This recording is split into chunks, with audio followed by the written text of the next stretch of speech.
Le système de Platform Rider Association mis en place par Uber vient d'être jugé frauduleux par la cour d'appel. Ce système sert d'intermédiaire entre le chauffeur Uber et le client. Pour la cour d'appel, cette Platform Rider Association est une société écran mise au point pour contourner la législation applicable à Bruxelles. Les contrats conclus avec cette société écran sont donc fictifs.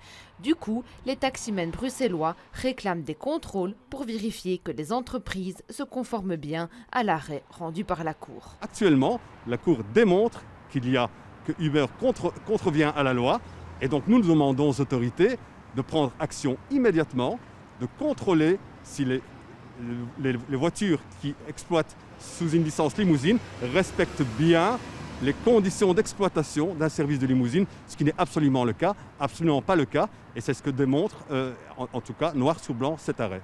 Pour Rudy Vervoort, Uber doit fournir de vrais contrats de travail à ses employés, des contrats qui leur garantissent une protection sociale. Ce qu'a dit l'arrêt, qu'on va examiner quand même plus en avant, c'est qu'en réalité, la qualification du lien entre la plateforme et les chauffeurs, c'est un contrat de travail, puisqu'en réalité, ce n'est pas qu'un service, il y a des obligations, et ces obligations-là s'apparentent à une relation entre un patron et un travailleur. Et donc ça implique, dans notre état de droit, avec la protection sociale qui est la nôtre, ça tombe d'obligation pour protéger ceux qui travaillent dans le cadre de cette plateforme.